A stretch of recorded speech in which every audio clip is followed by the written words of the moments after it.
오늘은 부분 말씀을 여러분들에게 읽어드리기 전에 몇 주 전에 어떤 중년의 형제가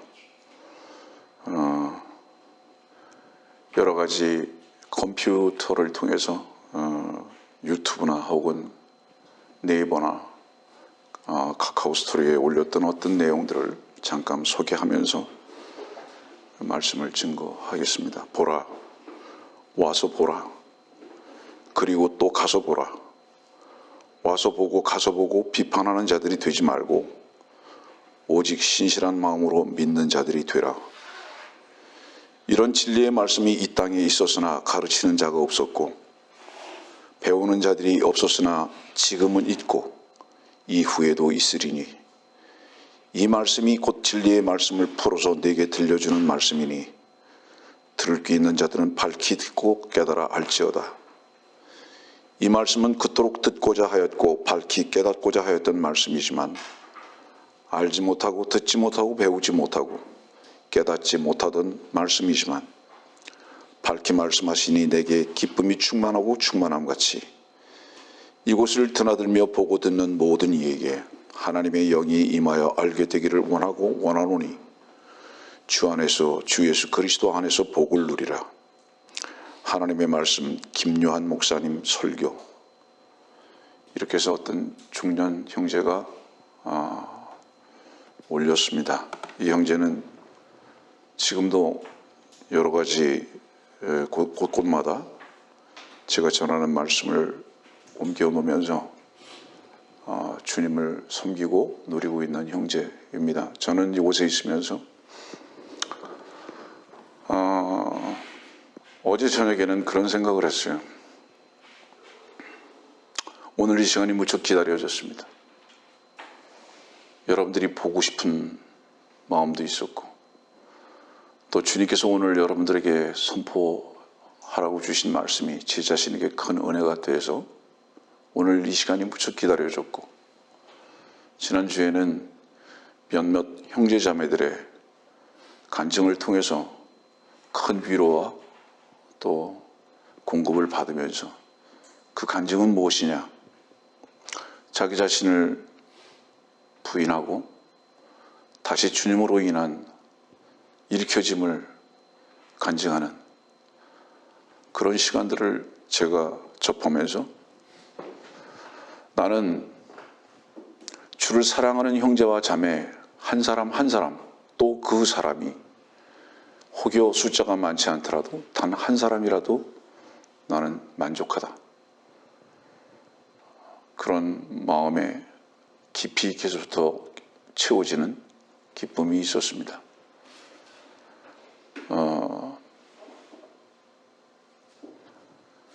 늘 여러분들을 향해서 사랑을 고백하고 또 여러분들을 향한 그리움이 있고 여러분들이 저에게 주시는 주님 안에서의 이기심과 풍성함의 간증 혹은 그것이 지금 현재 주님을 누리지 못해서 안타까운 마음이 전달된다 할지라도 그 마음에 하나가 되면서 주님 안에서의 하나가 이런 특권이구나 하는 것을 느낍니다. 주 안에서 사랑을 합니다. 여러분들. 또 오늘 다시 이렇게 뵙게 돼서 많이 반갑습니다. 오늘 말씀은 요한복음 19장 30절 말씀입니다. 너무 잘 아는 말씀인데요. 그때 예수께서 그 식초를 받으시고 말씀하시기를 다 이루었다고 하시더니 고개를 떨구시고 숨을 거두시더라. 저는 오늘 말씀을 들으시는 분들한테 이렇게 먼저 질문하고 이 말씀을 시작합니다. 요한복음 19장 30절의 말씀을 들어본 적이 있는가? 그리고 이 말씀으로 인해서 한번 이제 다 끝났다라는 마음으로부터의 선언을 해본 적이 있는가? 다 됐다. 나는 이제 됐다. 다 됐다. 이런 주님의 놀라운 선언에 동참해 본 적이 있는가를 먼저 질문합니다. 여러분들 놀랍게도요, 이 말씀은 어디하고 연결되냐 하면 창세기 2장 2절과 3절의 말씀과 연결이 됩니다. 창세기 2장 2절과 3절은 주님께서 창조의 일을 다 마치시고 쉬십니다. 쉬셨다 이렇게 말씀하십니다. 하나님께서 선언하신 가장 위대한 선언이 둘이 있는데, 하나는 창세기 2장 2절과 3절의 선언이신 것이 분명하고, 그 다음에 요한복음 19장 30절은 너무나도 유명한 그리고 위대한 선언임을 우리는 압니다. 여러분들이 만일에 피조물이라면 반드시 창세기 2장 2절과 3절 안에 있었던 그 경험 가운데 있었던 사람이 분명하다면 여러분들은 반드시 요한복음 19장 30절에 이 주님의 위대한 선언 가운데에도 들어가야 합니다. 창세기 2장 3절은 창조주로서의 하나님을 나타내시는 반면에 요한복음 19장 30절은 구세주로서의 하나님을 나타내 보이고 계십니다. 여러분들 보세요. 참 놀라운 주님이신데요. 다 이루었다. 무슨 선언이죠? 그분께서 승리하셨다는 승리의 선언입니다. 족하다. 모든 것으로부터 다 내가 이겼다 하는 그러한 선언문입니다. 그런데 이 요한복음 19장 30절에 다 이루었다는 이 선언은요, 마태복음에도 마가복음에도 누가복음에도 없습니다. 요한복음에만 있습니다. 이유가 뭘까요? 다 이루시는 것은 하나님 홀로 이루시는 겁니다. 요한복음은 하나님이신 분을 나타내 주고 계시잖아요. 그래서 요한복음 1장 1절은 말씀을 말씀하시면서 요한복음 1장은 계속 그 말씀이 육신에 대해서 오신 예수 그리스도 곧 하나님을 말씀하고 계십니다. 그래서 여러분들이 알다시피 요한복음에만 있는 말씀들이 있죠. 나는 빛이다, 나는 생명이다, 나는 부활이다, 나는 생명의 빵이다, 나는 진리다. 하나님을 나타내고 계십니다. 계속 요한복음. 그래서 요한복음 19장 30절에만 이 말씀이 있다는 것은 뭐냐면 하나님만이 세상을 구하실 수 있고 하나님만이 이 선언을 하실 수 있다는 것을 우리들은 의미적으로 이것을 볼 수가 있습니다.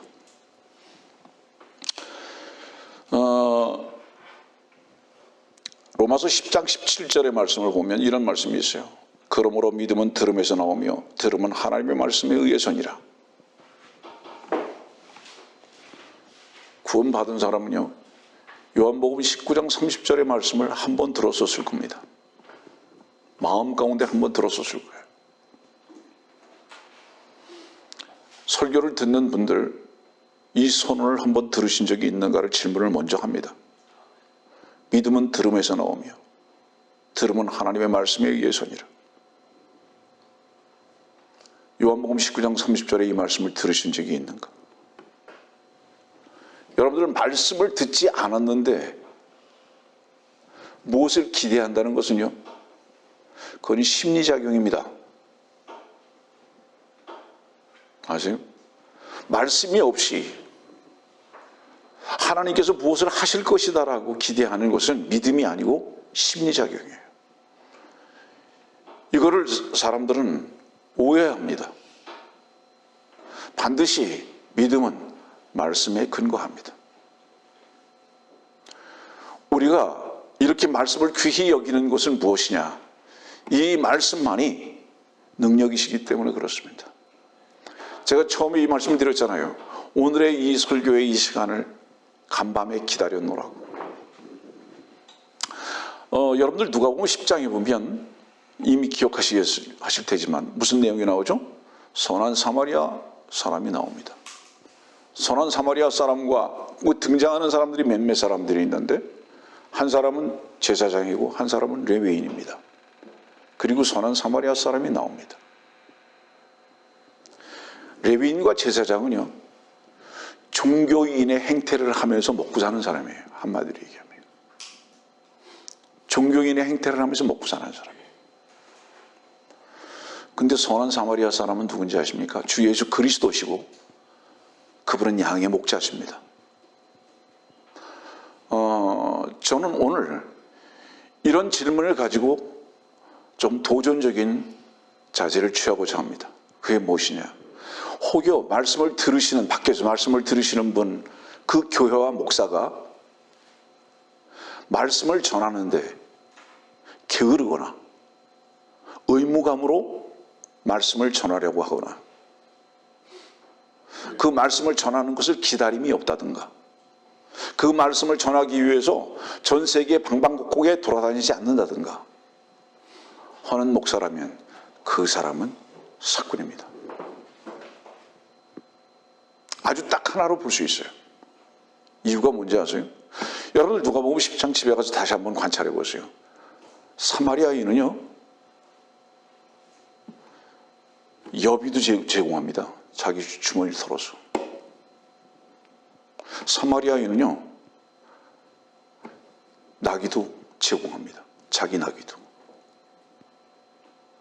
종교인은 무엇을 얻기 때문에 합니다.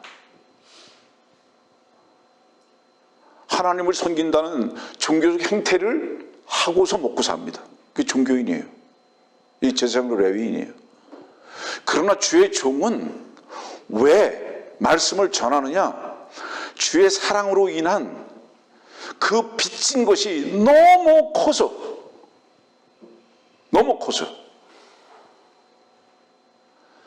뿐만 아니라 이 말씀을 내가 몰랐다면 나도 영원한 지옥불에 들어갈 수밖에 없는 존재였는데 이 말씀을 듣고 누가 전해진 말씀을 통해서 듣고 나도 구원받고 그 구원의 결과가 나에게 네 마음속에서 얼마나 사랑으로 용서숨 치는지 견딜 수 없는 마음으로 인해서 선포되어지는 이 입술들, 이것이 주의 종입니다. 여러분들, 주의 종은 물질을 주머니에다 넣는 자들이 아니라 자기 주머니에 있는 물질까지도 다 내어놓을 수 있고 자기 재산까지도 전부 다 내어놓을 수 있고, 무엇 때문에? 말씀 하나를 전하기 위해서.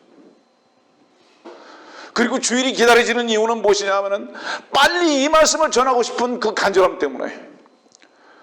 곳곳마다 찾아다닐 수 있는 이유가 무엇이냐면은, 그것이 물질과 상관없이 찾아다닐 수 있는 이유가 무엇이냐면은 이 말씀에 대한 안타까움이 그 마음속에서 큰 안타까움과 에너지가 되어서, 그래야 말씀을 들을 수 있는 자들이 생길 거 아닙니까? 때로는 말씀에 반응을 하지 않은 것으로 인해서 슬퍼하고 좌절할 때도 있지만, 그래도 이 말씀을 포기할 수 없는 것은 무엇이냐면, 이 말씀 주신 주님께서 내 안에서 날마다 사랑으로 입증하고 계시기 때문에 견딜 수 없는 마음이 생기는 거예요. 이 말씀입니다. 당신의 교회의 목사는 무엇 때문에 설교를 하는가? 말씀을 전하고자 하는 그 에너지와 안타까움이 당신의 목사의 그 삶 속에서 보여지고 있는가?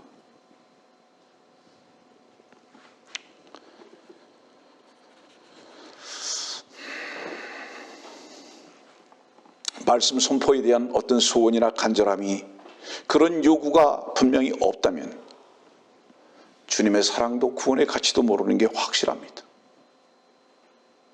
여러분들, 사람들은요, 가만히 있을 수 없어요. 무엇인가 해야 돼요. 주님의 일을 하지 않으면 세상 일을 하든지 둘 중에 하나입니다. 여러분들, 가만히 있는 사람은 하나도 없어요. 제일 어려운 게 가만히 있는 겁니다. 우리 교회사를 봅시다. 왜 죽음을 앞에 놓고도 말씀을 전했죠?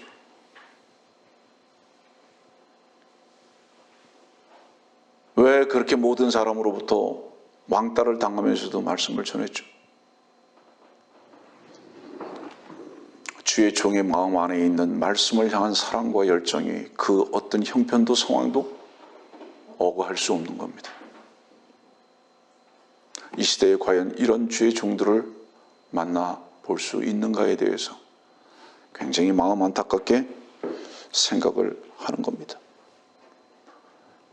여러분들 물질이 없어서 교회가 닫아져야 한다든가 말씀을 전할 수 없다면 그건 비굴한 교회, 비굴한 목사입니다.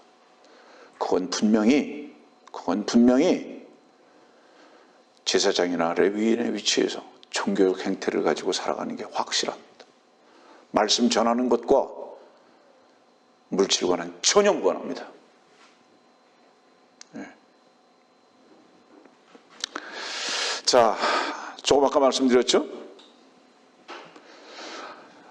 여러분들이 듣는 말씀이, 보고 있는 말씀이 하나님의 말씀인 것이 분명하다면, 자, 성경을 우리들에게 왜 주셨죠? 교회에서 설교를 왜 선포하죠? 이유가 뭘까요? 듣게 하기 위해서? 공부하기 위해서? 착각하지 마세요. 여러분들이 보고 듣고 공부하는 그 말씀을 믿어서 여러분들의 생명의 능력으로 삼게 하기 위해서 그 말씀이 선포도 되고 성경으로도 기록이 되어 있고 공부도 하는 겁니다.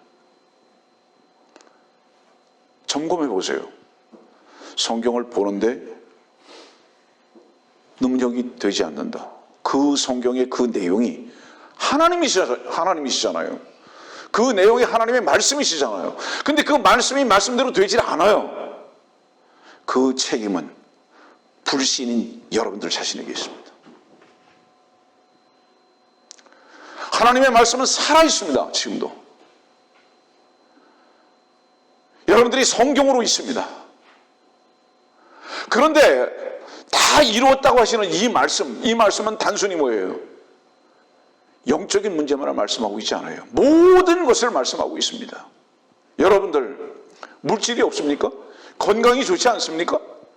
다 이루었다는 그 말씀이 여러분들을 건강하게 하지는 않을 수 있고 여러분들의 물질을 풍성하게 하지 않을 수는 있지만은 그 다 이루었다는 그 말씀이 여러분들을 어떻게 하는 줄 아십니까? 건강도 물질도 다스릴 수 있는 놀라운 능력으로 여러분들 가운데 참된 위로가 무엇인지 자유함이 뭔지는 분명히 여러분들에게 제공될 겁니다. 네? 왜 하나님의 살아계신 말씀이 나에게는 왜 이렇게 역사를 하지 아니하는가? 그 말씀이 가짜인가? 아닙니다. 여러분들 불신입니다. 하나님의 말씀을 마음 가운데 받아들이지 않는 거예요. 문을 닫아버린 겁니다. 여러분들.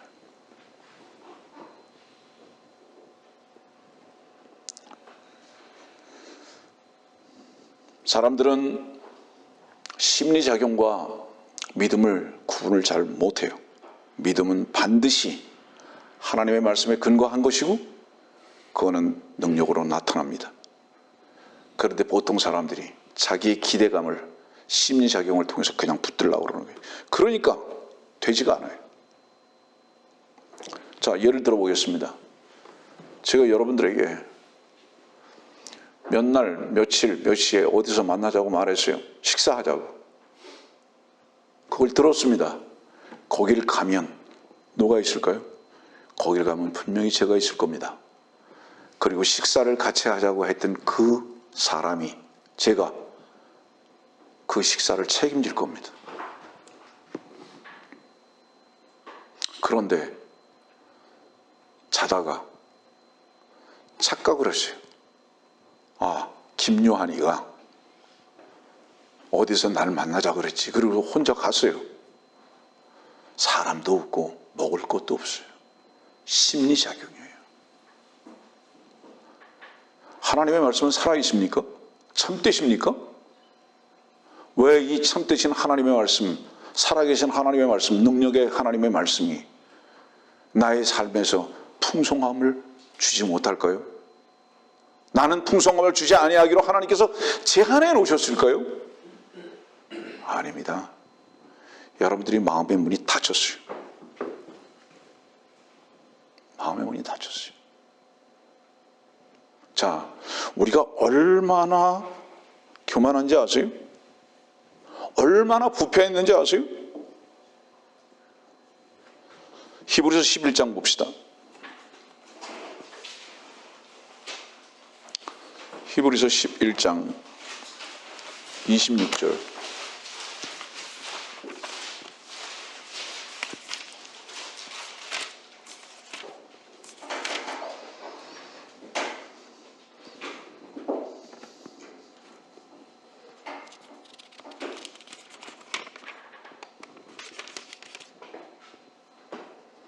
믿음으로 그들은 26절 그리스도의 능력을 이집트의 부하들보다 더 큰 재물로 여겼으니 이는 그가 상 주심을 바라보았습니다. 이 말씀을 여러분들에게 읽어드린 이유가 뭔지 아세요? 여러분들은 주께서 여러분들에게 상 주시는 것에 대해서는 늘 잊어버리고 있어요. 이집트라는 세상을 추구하는 것만 정신이 없어요. 왜 그럴까요? 이유가 뭘까요? 여러분들의 마음에서 그걸 요구하고 있어요.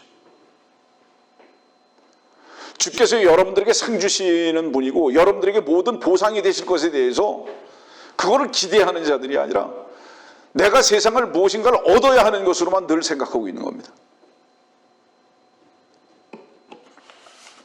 얼마나 우리가 부패하고 교만하고 타락했는지, 얼만큼 부패하고 타락했을까요? 구원받았음에도 불구하고 주의 말씀이 선포되기도 하고 공부를 하기도 하고 우리의 무릎에 있기도 하는데 말씀은 안 믿어요. 얼마나 부패했죠? 네? 자, 오늘 주님께서는요 식초를 마셨어요. 식초를 받으시고 말씀하시기를 다 이루었다. 예전에 제가 이 말씀을 여러분들에게 전한 적이 있는데 무슨 식초일까요? 식초는 뭐죠? 발효가 오래된 겁니다. 아주 발효가 오래됐어요. 이 식초는 포도주가 발효가 너무 오래돼서 식초가 됐어요. 어느 정도로 오래된 식초냐 하면 4,000년 된 식초예요. 4,000년 동안 발효된 거예요. 이 4,000년 동안 발효됐다는 것은 뭐를 의미하느냐면 인간의 피가 그만큼 부패하고 그만큼 아주 딥해서 말이죠. 이게 식초가 돼버렸어요. 주님께서 그걸 마시셨다 이 말이에요. 그걸 마시셨다는 것은 뭐를 의미하죠? 이제 더 이상 인간들의 피는 끝. 인간들의 부패는 끝. 왜? 내가 다 마셔버렸어. 그런데 우리가 말씀을 못 믿는 이유가 뭐죠? 이 피 때문에 못 믿어요. 자, 여러분들 보세요. 창세기 4장에 처음에 문이 나옵니다. 출애굽기 12장에 문이 나옵니다. 요한복음 10장에 문이 나옵니다. 계시록 21장에 문이 나옵니다. 진주문 나옵니다. 이 문들의 공통적인 특징이 뭔지 아세요? 피 없이는 절대로 만들어지거나 들어갈 수 없어요. 이 모든 피에. 이 모든 문의 특징이 그거예요. 히브리서 10장도 마찬가지 그 말씀하고 계시는데요. 우리 이 마음의 문에 핏뿌림을 받아야 되거든요. 요한복음 10장을 보면 주님께서 말씀하시기를 나는 양의 문이라고 말씀하시고요. 들어가면 나오면 초장을 얻으리라고 말씀하셨잖아요. 이 말씀의 뜻은 무슨 뜻이냐 하면은 여러분들이 피가 발라진 그 문을 날마다 통과하지 않는 한 양식은 먹을 수 없다 이 말이에요. 네? 주님께서 문이라고 말씀하셨잖아요. 주께서 길이라고 말씀하셨잖아요. 여러분들이 날마다 여러분들 자신의 피를 부인하지 아니하면 그 문에 통과가 될 수 없고 주님의 길 가운데 설 수 없습니다. 절대로. 근데 여러분들을 부인하지 않아요. 이 마음으로 주의 말씀을 받아들일 생각이 없어요. 여러분들의 피에 그 어떤 엑기스를 가지고 살으려고 하는 이런 교만함 때문에, 이런 부패함 때문에 하나님의 말씀의 능력을 들어도 모른다 이 말이에요. 누리지 못하고 있다.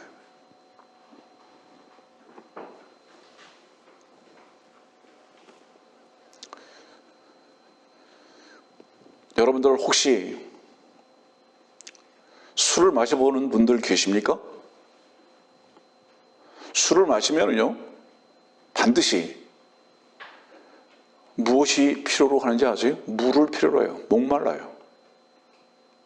왜 술을 마시면 목이 마를까요?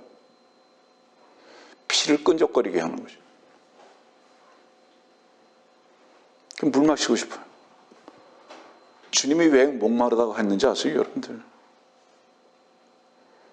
인간의 부패된 피 때문에 하신 거예요. 인간의 부패된 포도주 때문에. 그것 때문에 불탈 수밖에 없는 겁니다.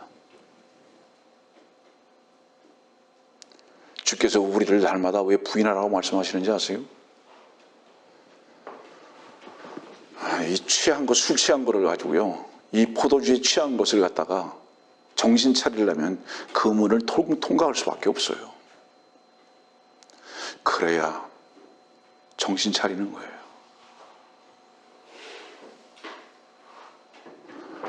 저는 오늘 여러분들에게 사실 전하고자 하는 말씀은 하나예요.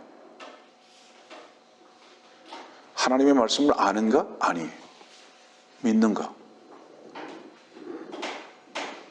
하나님의 말씀을 믿지 않는 자는 하나님을 믿지 않는 거예요. 그 사람은 분명히요, 하나님의 말씀과 하나님을 믿지 않는 사람은 무언가 다른 것을 믿고 있는 겁니다. 그게 뭔지 아세요? 자기 생각이나 자기 능력이나 마귀를 믿고 있는 게 분명한 겁니다. 둘 중에 하나예요. 핑계대지 마세요. 분명히 둘 중에 하나입니다. 하나님의 말씀이 나의 삶 가운데 능력이 되지 않고 있다면 자기 자신의 능력으로 살기를 원하는 그 추구가 있든지, 아니면 마귀를 자기의 힘으로 삼고자 하는 이 부패한 마음 때문에 그런 것입니다. 다시 점검합니다. 하나님의 말씀은 살아계십니까? 어제나 오늘은 영원토록 그분은 불변하십니까? 여러분들의 무릎 아래에 있습니까? 그것이 가짜입니까? 참되신 것이 분명하고 능력이 분명하십니까? 그런데 왜 그 능력의 말씀이 우리들의 삶 가운데서 능력이 되지 못하고 있는가? 왜 하나님을 거짓말쟁이로 만들어 놓고 있는가? 저는 오늘 여러분들을 책망하는 것이 아니라 여러분들에게 진정한 위로와 능력의 삶이 무엇인지를 가르쳐주고 싶은 거예요. 주님은 살아계십니다.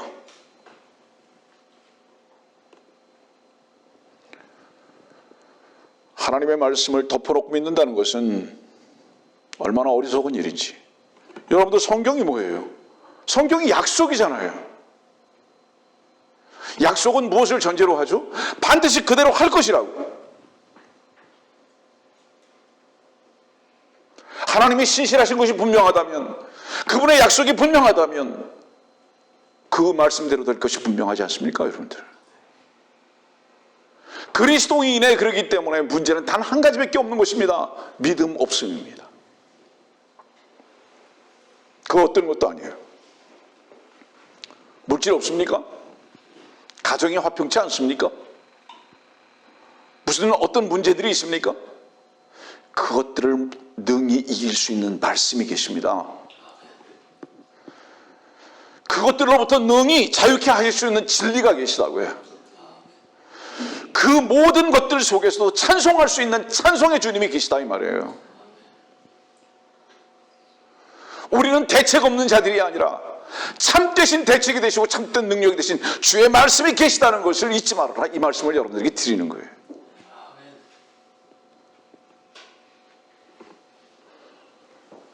여러분들이요, 하나님의 신실하심을 증명할 수 있는 방법은 이미 여러분들의 무릎 안에 있는 책에서 보장되어 있는 거예요.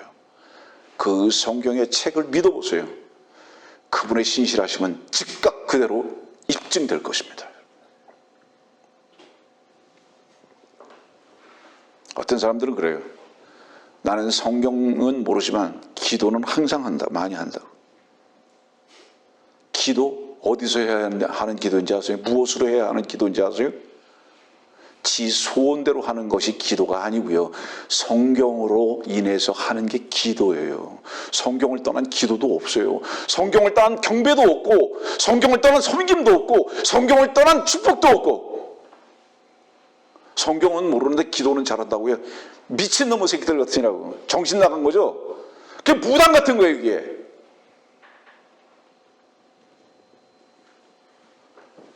여러분들이야 성경을 떠난 믿음도 없습니다. 성경을 떠난 신앙도 없어요. 성경을 떠난 사랑도 없고, 성경을 떠난 교제도 없습니다. 모든 것은 다 성경으로 시작하는 거예요. 제가 만일에 여러분들에게요 5만 원짜리를 줬어요. 거기 뭐라고 써 있죠? 5만 원이라고 써 있을 거 아니에요. 5만 원이면 썼을 거 아닙니까? 그리고 여러분들에게 10,000원짜리 5개 달라고 그랬어요. 근데 1,000원짜리를 5개 줘요. 저 산수할 줄 알죠? 그러면 1,000원짜리 5개를 받고 됐어 그러겠어요? 뭐라고 그러겠어요? 45,000원 더 줘 그러겠죠. 그렇겠죠? 이 말씀을 왜 드리는지 아세요? 기록한 것이 그 내용이잖아요. 기록한 대로 이루어질 것 아닙니까? 만일에 기록하신 하나님의 말씀대로 이루어지지 않는다? 그 기록하신 하나님의 말씀 안에서 기도했는데 그것이 성취가 되지 않는다?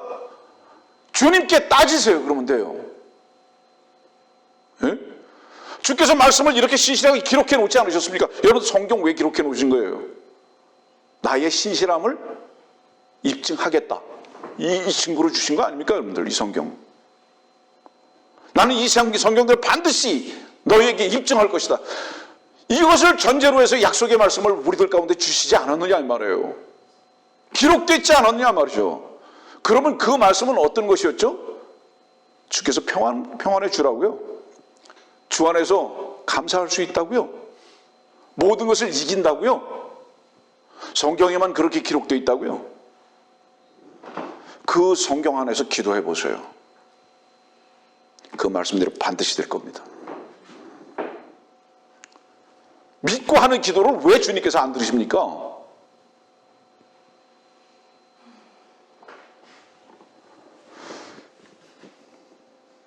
성경이 진리입니까? 참되십니까? 하나님이십니까? 왜 성경이 재미가 없는지 아세요? 왜 성경이 피곤한 줄 아세요? 이 성경을 통해서 위로가 안 돼요. 이 성경을 통해서 자유함을 못 봐요. 이 성경을 통해서 풍성함이 뭔지를 모르기 때문에, 그러기 때문에 이 성경을 자꾸 멀리한다 이 말이에요. 성경을 보면 이 성경 속에서 모든 것이 해결이 된다면 여러분들이 땀을 흘리기 전에 이 성경으로 시선이 가지 않겠습니까 여러분들? 그렇지 않겠습니까 여러분들? 생각해 보세요. 문제가 발생했어요. 그러면 그 문제를 해결하기 위해서 땀을 흘리거나 힘들게 노력하는 것이 아니라 이 성경 속으로 내 시선을 뒀을 때, 마음을 열고 이 말씀을 봤을 때 여기서 이미 해결이 다 되는 것이 이 보장 속에, 이 말씀 속에 다 있지 않겠습니까 여러분들? 그것을 우리들의 삶 속에서 경험하고 있다면, 그렇다면 어떨까요? 문제가 있을 때마다 성경으로 돌아가지 않겠습니까? 왜? 다 이루었으니까.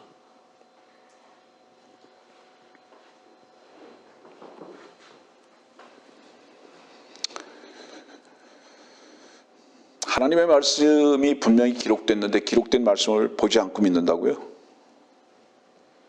약속의 말씀이 뭔지도 모르면서 믿는다고요? 아까 처음에 말씀드렸죠? 그거 심리작용이에요. 그래서 진짜 믿음이 없는 자들은 믿습니다 하는 놈들입니다. 믿습니다 하는 놈들은 진짜 못 믿는 놈들이에요. 한 번도 믿어본 게 뭔지를 모르는 사람이에요. 믿어본 사람은 믿습니다 하지 않아요. 그 믿음으로 인해서 이미 모든 풍성함을 얻게 된 그 사람은 그 믿음의 주를 찬양할 뿐입니다. 얼마나 많은 사람들이 종교인들에게 속아서 거짓되고 헛된 길을 가고 있는지.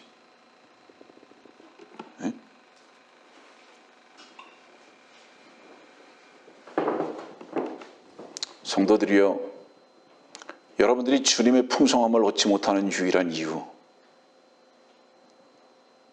마음 깊이 사귀십시오. 모든 풍성함의 주님을 누리지 못하는 이유 단 하나, 불신앙이다. 불신앙이다. 마가복음 4장에 있는 말씀 봅시다. 35절 말씀 보면 그날 그 말씀이 있어요. 그날 저녁이 되자 주께서 제자들에게 말씀하시기를 저편으로 건너가자고 하시니라. 자세한 걸 다 읽지 않습니다. 마가복음 4장 보니까 건너가자 그러셔요. 보통 뭐 피안의 언덕 그렇게 말할 수 있죠. 세상의 풍파를 피할 수 있는 안식처, 바다는 세상이죠. 주님께서 건너가자고 말씀하셨어요. 그리고 주님이 어떻게 하셨죠? 여러분들 너무 잘 아는 말씀이죠. 주님 주무셔버려요. 폭풍이 일어났어요. 제자들은 죽게 됐다고 난립니다. 주님이 왜 주무셨죠? 주님이 주무신 이유가 뭘까요? 주님은 하실 일 다 하셨어요. 무슨 하실 일 다 하셨는지 아세요? 건너가자. 말 그 하나로 딱 끝. 하실 일 다 하셨어요. 무슨 의미죠? 폭풍이 불든지 배가 파선이 되든지 그 모든 조건을 이미 그 말씀이 이기셨습니다. 그걸 주님은 아시는 거예요. 그러니까 주무시는 겁니다. 제자들은 뭐죠? 그 말씀 안 믿어요. 주님 뭐라고 말씀하셨죠? 믿음이 좋은 자들아 왜 의심하느냐? 뭐를 의심했다는 거죠? 주의 약속을 의심했다는 거죠. 다시 여러분들에게 부탁합니다. 주의 말씀은 살아계십니다. 그리고 여러분들이 살아있다면 산자의 하나님이 되실 것입니다.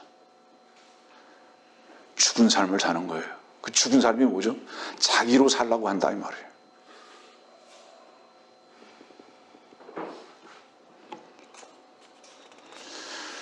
어떤 세상 분파도 상황도 환경도 주의 말씀을 거스릴 수 없습니다. 여러분들,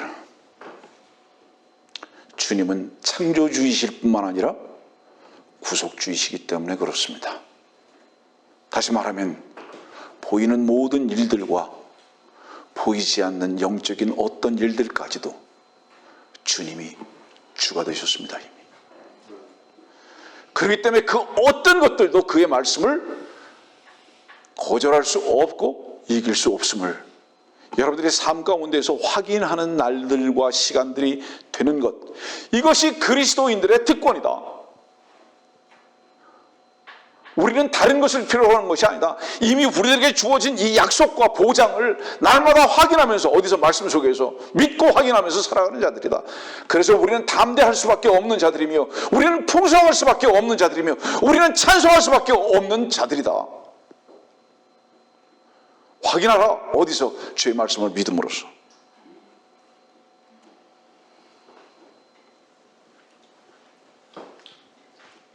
주님은 우리가 생각하는 그 방법이나 능력 밖에서 일하시는 분입니다. 제가 간혹 말하지만은 간호하다가 현장에 잡힌 여인이 땅에로 들어가든지 하늘로 치솟든지 해야 되는데 방법이 없어요. 그 많은 사람들이 돌을 두고 지금 이 죽음 앞에 있습니다. 바로 앞에. 그러나 주님만은 피할 길이 되십니다. 거기서도 주님은 세상의 모든 사람들이 갖지 못한 지혜를 가지고 계시는데 그 지혜는 능력이 되시는 것입니다. 여러분들. 어떤 문제가 아니라 그 문제를 주님 앞에 내어놓지 못하는 바로 이것을 우리는 한탄스러워해야 하는 것이다. 여러분들이요, 열왕기상 17장의 말씀을 보면은 엘리야가 나옵니다. 여러분들 엘리야 보세요. 어땠죠? 시냇물이 말랐어요. 마실 것 없고 먹을 것 없어요. 하나님께서는 어떤 방법을 사용하시죠? 까마귀 사용하십니다. 까마귀도 없어요. 아무것도 없을 것 같은 빵 하나밖에 만들 수밖에 없는 과부를 만나게 하십니다. 그래서 그 과부로 인해서 먹게 하십니다. 과부도 없어요. 어떻게 하죠? 하나님은 하늘 문을 여십니다. 왜 슬퍼합니까?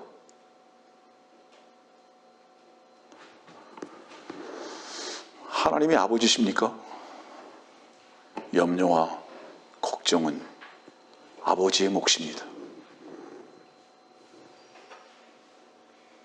아들들이요, 염려와 걱정과 부족함이 있다면 아버지의 몫이라고요. 아버지가 여러분들을 낳으셨고 아버지가 여러분들을 영원으로 이끌어 가실 것이라면 현재적 삶을 사는 우리들은 아버지께서 보살피실 것이 분명합니다. 그분의 책임입니다. 그분의 책임이라는 것을 믿고 맡길 수 있는 사람들이 겸손한 사람들이라 그런 거예요. 그것이 자기 위치를 주님 앞에서 인정하는 자들입니다, 여러분들.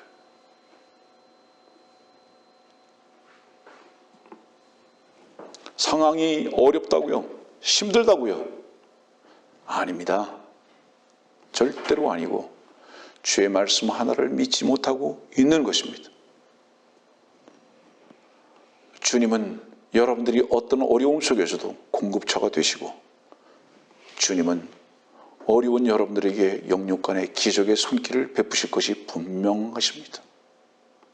가끔 말하지만 내일의 양식이 없어서 염려하는 사람이 아니라 다른 사람들과 함께 남부럽지 않게 살고자 하는 바로 그 욕심이 당신들을 힘들게 하고 있다면 그건 교만 아닙니까, 여러분들? 왜 우리가 남부럽지 않게 살아야 하죠?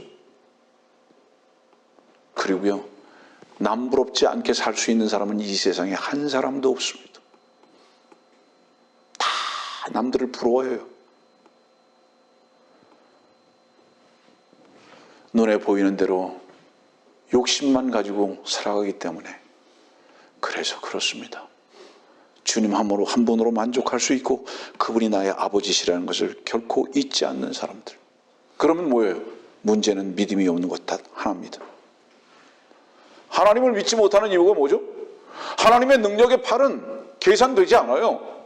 다 자기 능력만 계산하는 거예요. 하나님은 너무 연약하신 거예요. 무기력하신 분인 거예요. 여러분들이 어떤 일을 하기 전에, 여러분들이 땀을 흘리기 전에 하나님께서 나를 위해서 어떻게 하시나 볼 수 있는 그 기다림의 겸손의 위치에서 벗어나지 마십시오. 먼저 바삐 움직이시기 전에 하나님께서 나를 위해서 준비해 놓으시고 하시는 바로 그 손길이 무엇인가를 기다릴 수 있는 겸손함을 먼저 회복하시라, 이 말이에요. 이것이 그리스도인의 마땅한 위치입니다. 여러분들이 하나님을 믿지 못한다는 것은 어디서부터 온 것인지 아세요? 그것이 사탄으로부터 온 거예요. 그 사탄의 원천이에요, 그것이. 늘 말씀드리지만 마태복음 1장은 그 대표적인 말씀이 뭐죠? 말씀하시니 그대로 되니라. 창세기 1장의 제목이죠. 말씀하시니 그대로 되니라. 창세기 1장의 제목이에요. 무슨 뜻이죠? 하나님의 말씀은 모든 보장이 되신다.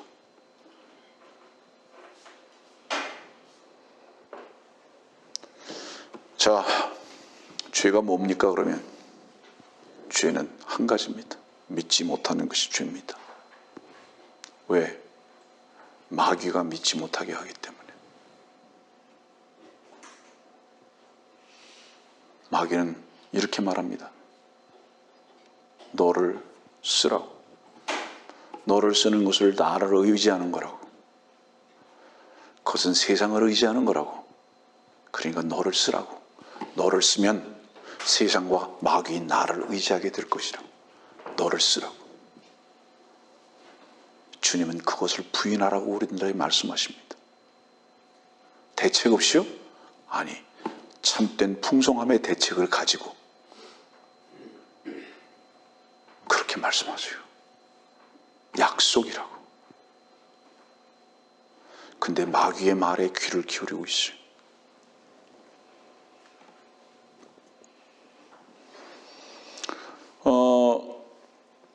왜 우리가 날마다 그렇게 부족하죠? 왜 이렇게 부족한 것 같아요? 불평이 있어요, 그러니까. 부족한 이유는 주께서 우리들에게 필요가 되시겠다고 하시는 그 보장을 믿지 못하기 때문입니다. 내가 무엇인가를 자꾸 뭔가를 만들어내려고 그래요. 여러분들에게 필요한 거는 아까도 말씀드렸지만 물질 아니에요. 여러분들이 필요한 건 건강도 아니에요.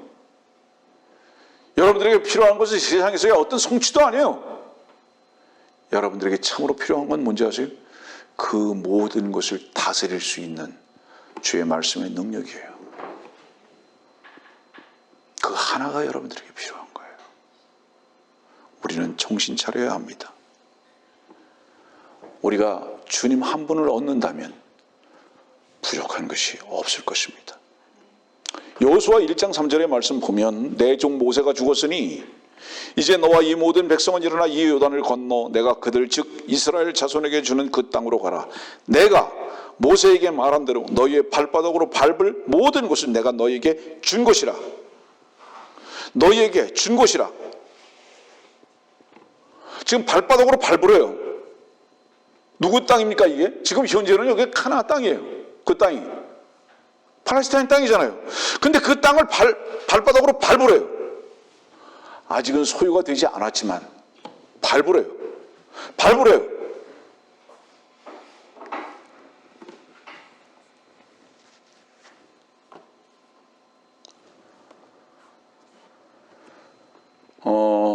주님께서 여러분들에게 세상을 어떤 방법으로 주시기를 원하시는지 아세요? 여러분들이 세상을 밟으면 주세요. 그 밟으면 주신다는 게 그게 무슨 뜻인지 아세요, 여러분들? 밟는다는 게 뭐를 의미하죠? 굴복시키는 거예요. 주셨다고 말씀하시잖아요. 여기 보니까 너희에게 준 것이라. 오해하지 마세요. 너희에게 준 것이라 하니까 하루에 뭐 한 돈 1억씩 주실래나 보다. 그렇게 주신다는 것을 말씀하시는 게 아니고요. 주인 노릇할 것이다 이 말이에요.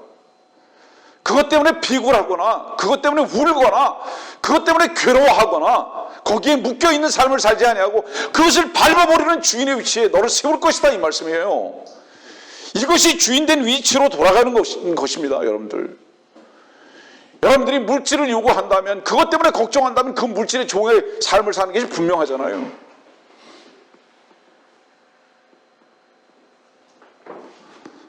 담대하십시오. 여러분들. 세상이 여러분들을 이길 수 없습니다. 주께서 이미 세상을 이기셨기 때문입니다. 여러분들. 그리스도인이라면 최소한 내가 어제도 누구랑 교제했지만 최소한 직장에서도 다른 사람들보다 훨씬 더 열심히 성실하게 일할 것입니다. 교만하라는 얘기가 아니라 두려워하지 마세요. 밟아버리세요. 담대하세요. 그때의 그 밟아버림 속에서 주께서는 일하실 것입니다. 혹 어떻게 합니까? 그 사람이 그 밟힘으로 인해서 당신의 말씀에 경청하게 될지 어떻게 합니까? 여러분들. 이미 우리들에게 다 주었다고 말씀하시는 거예요. 다시 말씀드리지만 이것은 세상을 실제적이고 물리적으로 얻기 위한 것을 말하는 것이 아니라 우리가 참된 주인의 위치에 서야 할 것을 말씀하고 있는 것입니다. 여러분들. 진정한 풍성이 뭡니까? 그것은 양적으로 많은 것이 아니라 자유할 수 있는 겁니다. 다스릴 수 있는 것입니다.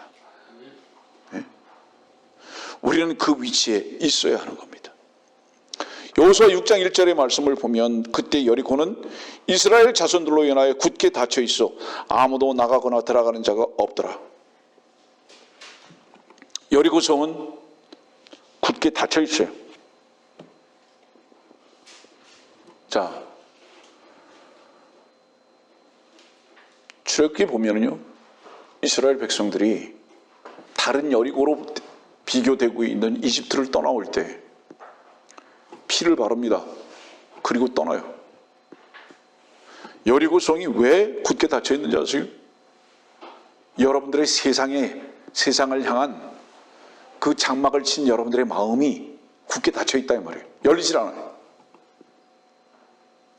주의 능력의 말씀이 자유로이 운행해야 되는데 딱 닫아놔 버렸어요. 안 열려요. 이게 안 열려. 무슨 뜻인지 아세요? 어떤 문제가 있어요? 염려가 있어요? 해결해야 할 것이 있어요?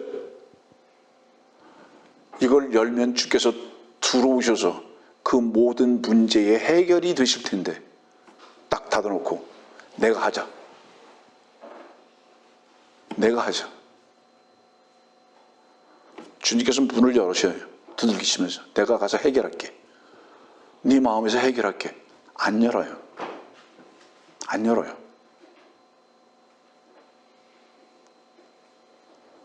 말씀을 듣는 여러분들이나 제 자신이 오늘의 이 말씀을 통해서 우리는 슬피 울 수 있는 위치에서 발견되어야 하고, 왜냐? 주님의 긍휼과 은혜와 온유를 향한 우리들을 향하신 말씀은 날마다 우리를 초청하는데도 불구하고 우리의 여리고 문이 꽉 닫혀가지고 열리질 아니하고 우리 자신이 무엇인가 해결해야 하는 줄 알고 힘을 주고 살아가는 이 어리석은 삶.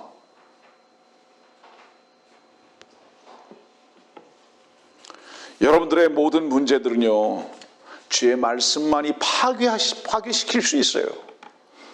말씀이 칼이라고요, 망치라고요. 여러분들의 어떤 문제도 깨뜨려 부숴버릴 수 있는 말씀입니다, 여러분들. 그래서 우리들에게 이 말씀을 주셨다 이 말이에요. 주의 길을 걷는 자들은요, 반드시 어제보다 오늘 진전됐어요. 어제하고 오늘이 똑같아. 그건 진전되지 않은 사람이에요. 그 사람은 분명히 이유가 다른 데 없어요. 문을 통과하지 않았기 때문에 걷지 못하는 거예요. 문을 통과한 사람은 어제보다 오늘 진전된 발걸음이 있어요.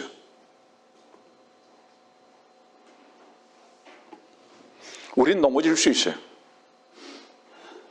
저는 어제도 어떤 사람한테 이렇게 말했어요. 나는 자랑스럽다고, 그대가. 우리는 넘어질 수 있으나 주의 손을 의지해야 돼요. 주께서는 우리 손을 능히 잡기를 원하시고 날마다 그 손을 펼치고 계십니다. 네? 주님께서 뭐라고 말씀하셨죠?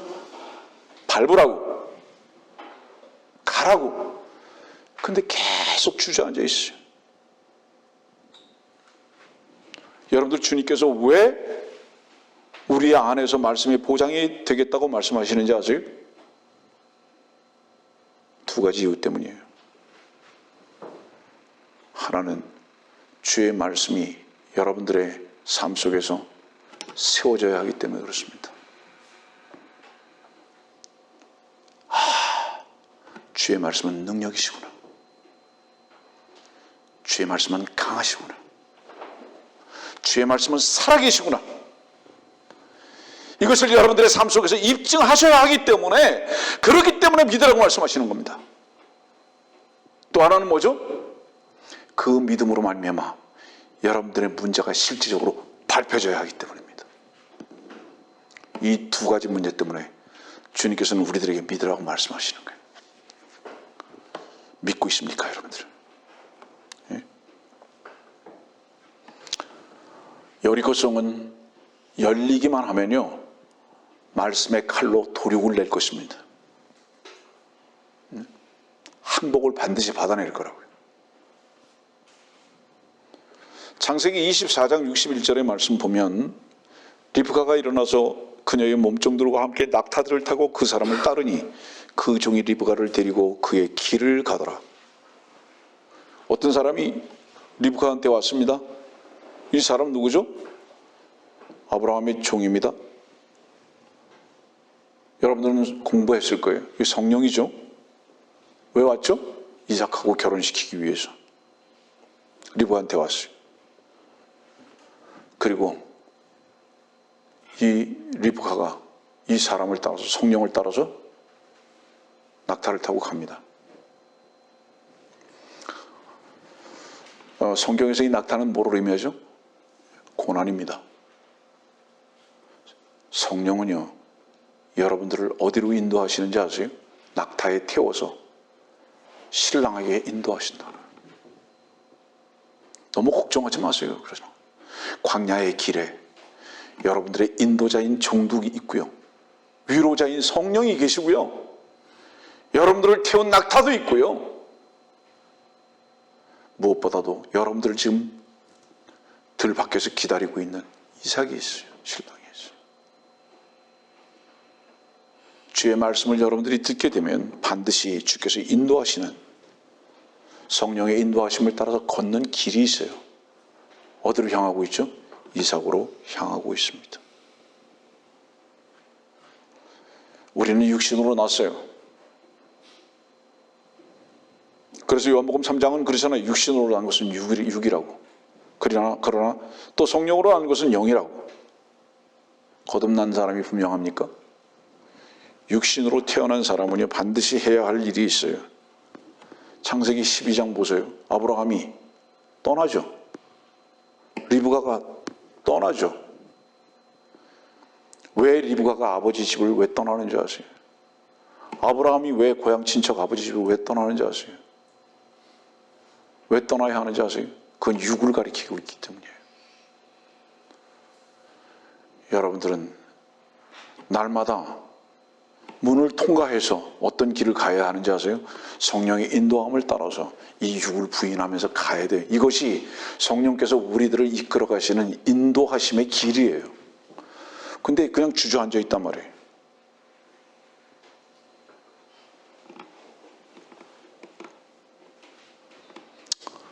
문을 통과하지 않는 길은 없습니다.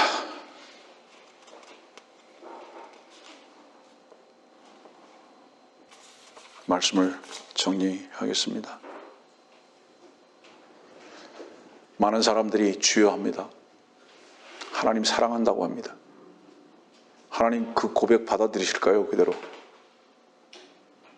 우리 찬송하고 주를 사랑한다고 얘기합니다. 하나님께서 그냥 그대로 받아들이실까요? 아닙니다. 우리 창세기 22장을 보면 1절에 이런 말씀이 있잖아요. 이 일들 위해 하나님께서 아브라함을 시험하십니다. 하나님은 정말로 네가 나 사랑하느냐? 시험하세요. 그 고백 그대로 말씀하시는 거예요. 그 받아들이지 않고 시험하세요. 그 다음에 12절 그 끝을 보면은 나는 이제 네가 하나님을 두려워하는 줄을 아노라. 시험하시고 나서 통과됐어요. 우리가 하나님께 하나님 사랑합니다. 그래? 그럼 증명해봐라. 그 증명이 뭡니까? 하나님을 사랑하는 증명이 뭡니까? 여러분들 시집가고 장가가고 왜 했죠? 울면서도 시집가고 장가가는 이유가 뭐죠? 내 아버지보다, 내 엄마보다, 내 남편, 내 아내를 사랑하니까 가는 거 아닙니까, 여러분들?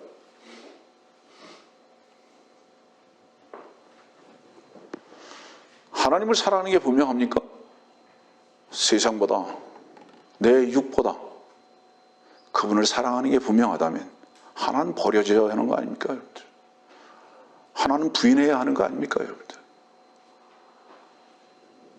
하나님을 사랑한다고 말하면서 오히려 실제적으로 붙들고 살고 모든 뿌리를 두고 있는 것이 육이라면, 세상이라면 하나님께서 우리가 그분을 향해서 사랑한다는 그 말을 믿으실까요? 증명해보라고 말씀하지 않으실 겁니까? 그러나 두려워하지 마세요. 여러분들이 주님 앞에 순종의 증명을 할 때에 무엇이 여러분들 가운데 확인되는지 아세요? 아, 참다운 사랑이 여기 있었구나. 아, 참된 보장이 여기 있었구나. 지난 모든 육신적인 것들의 가치와 시간들은 속은 것이었구나.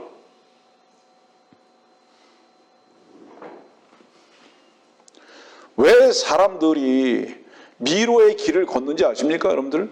미로가 뭔지 아세요? 이것일까, 저 길일까, 저 길일까, 그 길일까? 길이 너무 많아요. 방황하는 이유는 길이 너무 많기 때문에 방황합니다. 그러나 주님께서 말씀하시기를 내가 길이오라고 말씀하셨던 그 길에는 결코 미로가 될 수 없는 것이 그 길은 유일하게 한 곳으로만 향하고 있기 때문에 그렇습니다. 그 길은 참된 길입니다. 방황할 수가 없어요.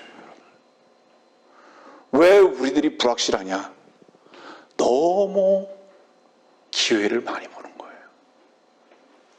너무 많은 길들을 우리의 눈 속에 보고 있기 때문에 그렇기 때문에 미로가 되는 것입니다. 자, 여러분들이 주님을 참으로 사랑하는 자들이라면요, 그 주님을 향해서 어떤 희생도 없어요. 한번 생각해 봅시다. 서로가 맛있는 음식을 대접해 주고 싶어서 안달이고 서로가 사랑하고 싶어서 안달이에요.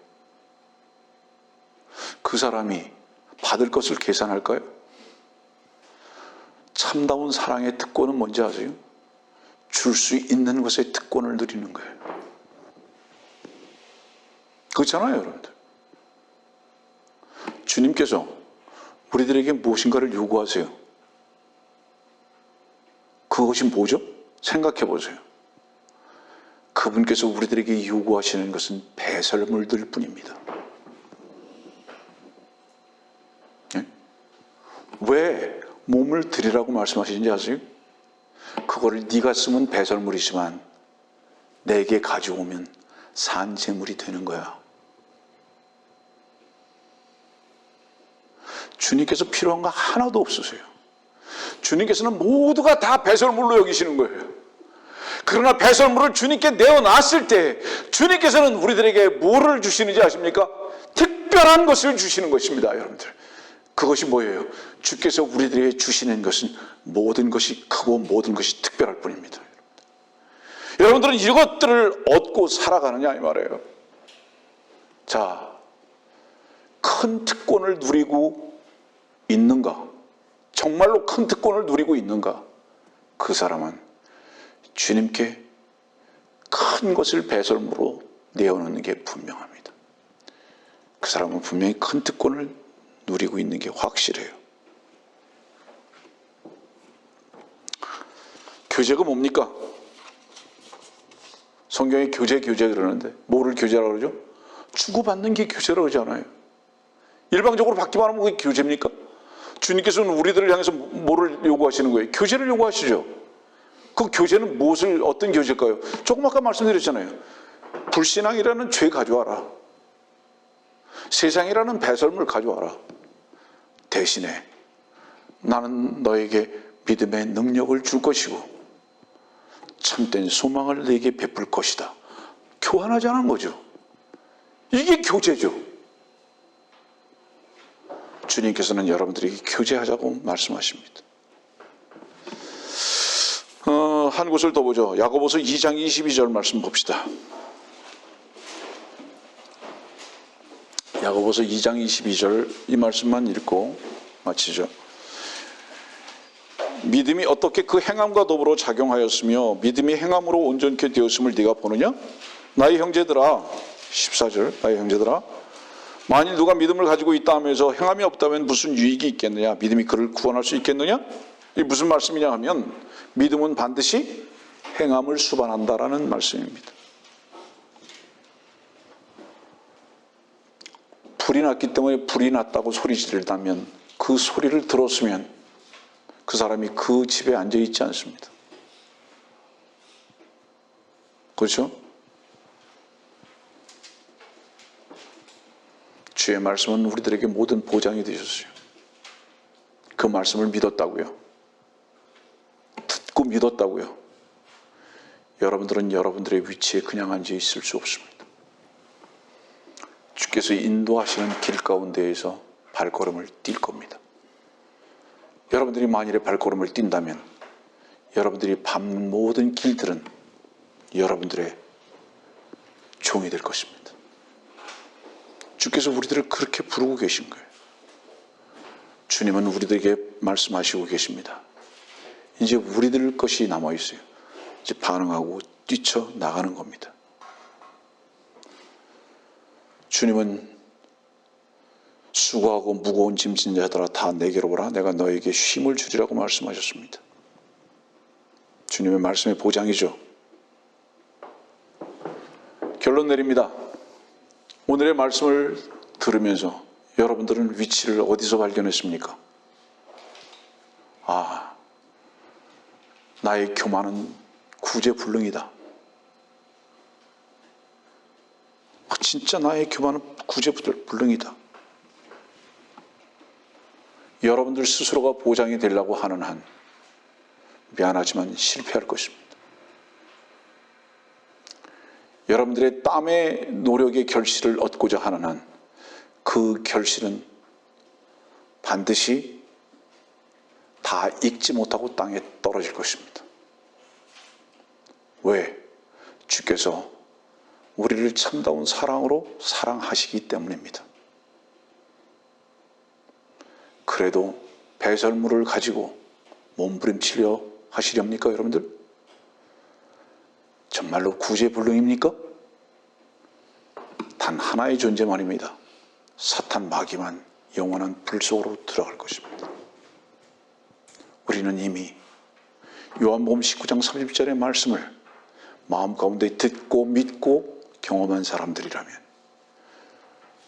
더 이상 우리의 자리에서 떨쳐 일어나서 그 피가 묻혀진 문을 통과하고 주의 길에 발걸음을 띄우면서 밟아나가고 주인으로서의 놀라운 능력의 삶을 살 수 있는 곳으로 발걸음을 띄어야 합니다. 주의 말씀은 오늘도 우리들에게 능력으로 다가오시고 참된 신실하심으로 약속하셨음을 잊지 마십시오. 말씀을 들으셨습니까? 믿음으로 반응하십시오.